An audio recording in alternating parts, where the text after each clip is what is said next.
Labing mahigugmaon nga Dios, nagapasalamat kami kanimo sa tibuok namong kasing-kasing ug kusog. Tuod kay kung wala ka, wala kami mahimo. Salamat sa imo ang grasya, sa imong gugma, sa imong kaluoy. Sama kang David nga mingon siya, bless the Lord of my soul and bless His holy name, and forget not all His benefits, who forgives all your sins, who heals all your diseases, who crowns you with His loving kindness and His faithfulness. Salamat Lord, nini nga deklarasyon ni David nga purong-purungan nimo kami sa imo ang kaayo, sa imong grasya nining tuiga. Ikaw magapanalangin karon sa tanan nga nagapaminaw, sa mga pamilya nga magbalinawon ang pagpuyo, mga negosyante nga mo-expand sila og unya mouswag ang ilang kinabuhi. Daghang salamat Ginoo, kini mo imong pag-ampo sa pangalan ni Kristo Jesus among Ginoog manluluwas. Amen ug amen. Praise God. Happy New Year, no? Advance Happy New Year. Merry Christmas and advance Happy New Year. Di madugay makaigsunan karong Wednesday, last day kana sa 2014 nga tuig, unya mo tikad na Buddha sa sunod nga tuig sa 2015. Mo na gitawag og last page sa kalendaryo nga paklion. Mao kana makaigsunan ang history, ang tanang tang kapakyasan paingon na sa history sa 2014. Ang tanan tang kadaugan atong gihatag tanan nga pagpasalamat ngadto sa Dios sa 2014. Unya by faith there is a thanksgiving in advance, no? O mo nay pagtuo, kanang pagtuo nagtan-aw sa mga butang wala pa nakita. So dunay thanksgiving in advance by faith, pinaagi sa gitawag og pagpasalamat sa Ginoo. Muna nga atong pasalamatan daan ang atong Ginoo sa 2015 kay siya ra gayud ang makahatag kanatong kadaugan niya ng 2015. Pasalamat kita sa Ginoo sa gitawag og Christmas celebration nga ginahimo nato makaigsunan, gihatag ngadto sa mga kabataan. Salamat sa tanan nga nagahatag nga ang mga bata ga edad og 7 ngadto sa 12, almost 200 children didto ginigipahimutang sa Jollibee. Okay, mga 1 week na kapin nga miagi mga igsoon, no? Didto sa Jollibee gipahimutang. Ug unya nagpasalamat usab ta sa datong Domingo sa gabi dunay Christmas party gihimo sa Throne of Grace Global Fellowship. Masadyaon nga Christmas nga gihatag. Busa salamat kayo sa tanan nga nagahatag aron mahimong posible ang selebrasyon sa Christmas. Salamat sa Dios. O kamo nga nagpadalag mga gasa ngadto sa mga bata, salamat kayo. No, nagahatag kita og tinapay, duha ka loaf bread, mga kaigsunan sa 42 ka pamilya didto sa former garbage site sa Santiago, mga igsoon. Kahatag kita og loaf bread unya kadtong nagalihok adlaw-adlaw sa pag-atiman sa mga bata, pinagi sa pag-service sa pagkaon. Naka-serve kita usab og usa ka litson manok ngadto kanila. Salamat kayo sa inyong pagduyog para sa community transformation, nga ang transformation makaigsunan mahimo kining posible pinaagi sa pagtabang-tabang, pinaagi sa pag alliance, no, sa mga dagko aron kining mga gagmay mga bata magiyahan nato nga madala sila sa dalan sa atong Ginoo. Sumuka na mga kaigsunan. Ug unya karong 31 do na kitay service ato ang Thanksgiving to the Lord in advance sa 2015 paghimuon dito sa Throne of Grace Global Fellowship. Ug unya karong adlaw ayaw kalimot nga naka sa Iligan City, imbitahon ka nako sa panagtigom sa Throne of Grace Global Fellowship magsugod karong alas 9 ang takna sa buntag. Welcome kay ka, inigabot nimo dito na yung mga ushers nga nagahulat kanimo aron sa pagtimbaya ug pag-alalay kanimo. Saka lamang sa 4th floor, the same building nga giabangan sa Pag-ibig Office ug sa PhilHealth diha sa Tubod Highway. So welcome ka ning adlaw. O karon matuta sa mensahe sa pulong sa Dios mga igsoon nga nahimutang dinhi sa Mateo kapitulo 2 versikulo 12 nagingon, in having been warned in a dream not to go back to Herod, they returned to their country by another route. Ang Ginoo magapanalangin sa iyahang mga pulong. Ang atong nahibaluan dinhi mga kaigsuunan nga ang Ginoo nagahatag siya og pinadayag pinagi sa damgo. Kini nga pinadayag nakahatag kinig giya or guidance sa mga magi, mga maalamon nga mga tao nga nangita sa atong Ginoo. Pero kining gitawag og guidance, no, kining revelation, warning nga gihatag nila na to go back to King Herod. Mayigsoon na hitabo kini sa dihang una nagsimba sila kang Jesus Christ. Ikaduha, nagahalad sila. Doon na sila'y mga paghalad. And then niabot dayon ang pinadayag, no, doon na dayon warning.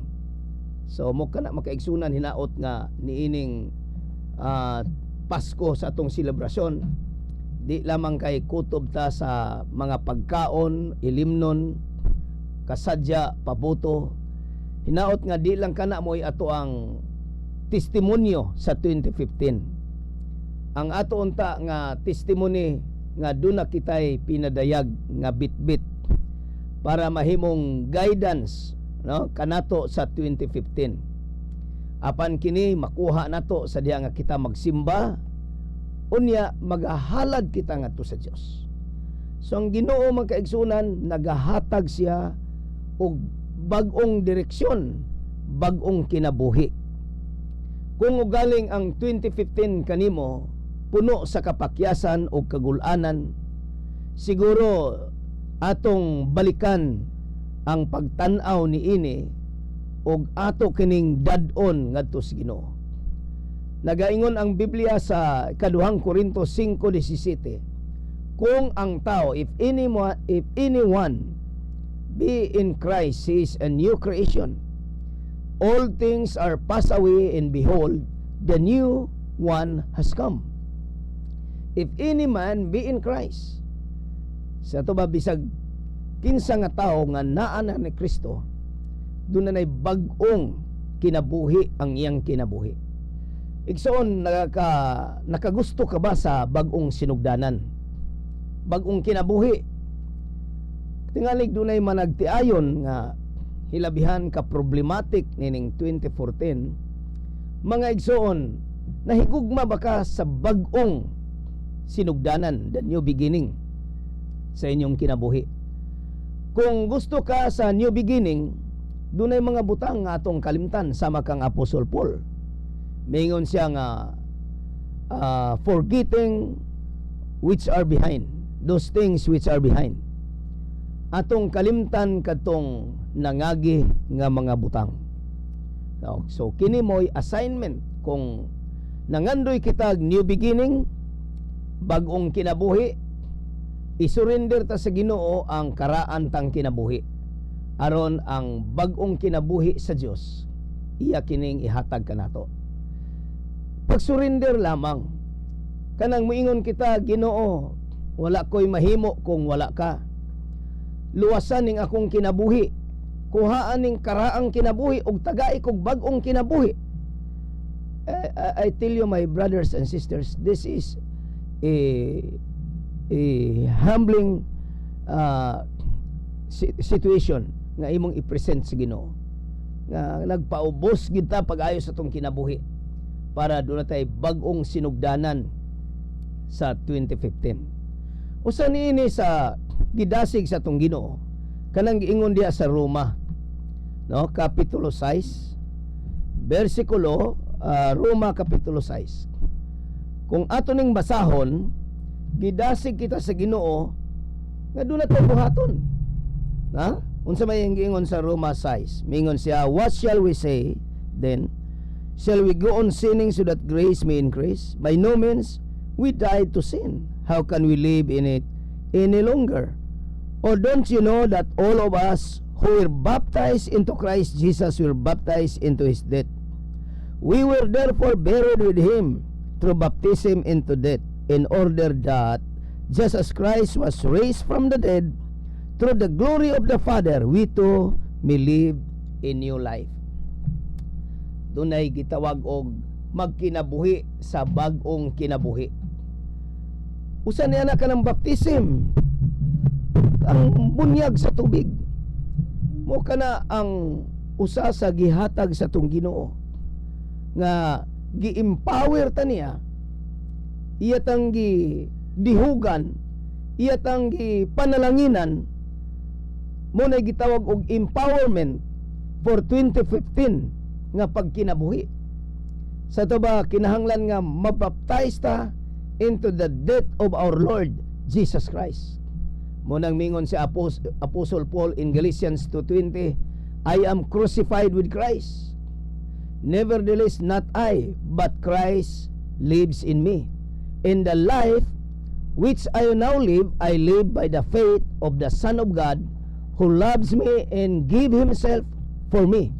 Now, kini maoy kuan sa tong Ginoo nga gitawag kini og empowerment, no? The life of God was being downloaded into our spirit.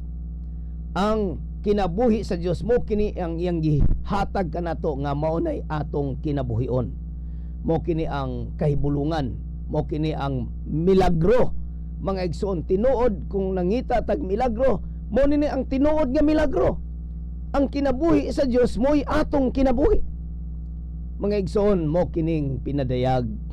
So nga kuang kuan karon hinaot nga dili kita mausab sa 2015, magpadayon ang atong smile, magpadayon ang atong paglakaw diha sa gugma, magpinasayloay sa usag-usa, magpuyo tang malinawon, atong pilion ang kalinaw kaysa pagpuyo sa kagubot. Naara gini sa tuang pagpili. Kung atong pilion ang kalinaw, nisunod ta sa pinadayag sa atong Ginoo nga mulakaw kita sa bag-ong kinabuhi. Apan kung pilion atong magubot, atong gisunod ang karaan tang kinabuhi. Unsay gingon ni Apostle Paul sa Ephesians chapter 4, hukason ta ang daang kinabuhi. Unya atong isulob ang bag-o. Mga kaigsunan mo, kini gitawag og the garment of righteousness. Ang gitawag nga bisti sa pagkamatarong nga isulob kanato, mga igsoon. Nining 2015, mga kaigsunan, wa ta mahibalo unsa ang dalan, unsa ang atong agian. Pero kung kauban nato ang Dios, praise God, wala ang kahadlok kanimo. Tuod kay ang pinadayag niya during Christmas, miingon siya sa mga shepherds katong magbalantay sa karnero, do not fear, do not be afraid. Iyang message ngadto kang Mary, do not be afraid. Ang iyang message ngadto kang Joseph, do not be afraid. Sa ato pa gitagaan kita sa Dios sa espiritu sa kaisog, dili sa kahadlok. Apan mingon siya, gugma gihatag niya. Ang Dios wa maghatag kanato sa espiritu sa katalaw, kundi sa gugma, gingon diha, sa but love, power and self-control. Gahom og ang pagpugong sa kagalingon. Mga igsoon, malinaw ang atong kinabuhi kung kini mo'y atong kinabuhion. Busa kinahanglan nga maminaw ta sa tambag sa Biblia para mutunhay ang atong kinabuhi. Ang community transformation mahitabo lamang ni sa diha nga matransform ang atong kinabuhi diha sa Ginoo. Dili imposible kini tungod kay ang atong Dios buhi siya. Wa siya magpabilin sa pasungan sa Bethlehem. Siya ni marcha sa cross adito sa Kalbaryo, gilansang sa cross, unya gilubong. Nya nabanhaw, mikayab sa Dios, mikayab sa langit, milingkod sa tuong kamot sa Dios nga Amahan.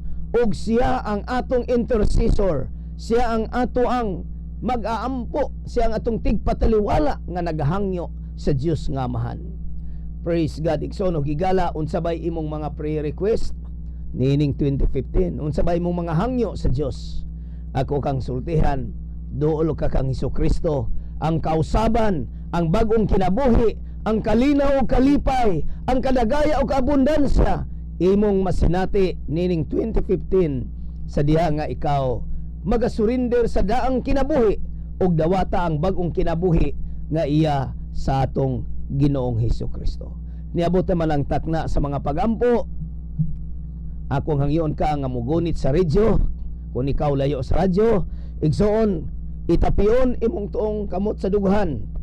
Ako nagatuo nga dunay grasya, milagro ug gahom moabot nga na kanimo.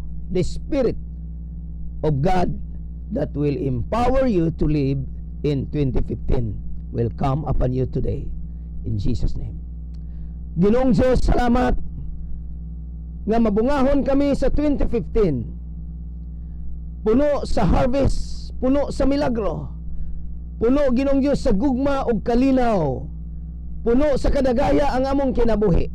Salamat kayo, Lord, nga ikaw nag-bless bisan pa ni ining radio station sa RMN, DXIC Iligan. Panalangini nga kini magpadayon ang paglambo o pagsabwag sa maayong balita, mga impormasyon nga gikinahanglan sa public, Ginoo. Salamat, Lord, nga ikaw nagapanalangin.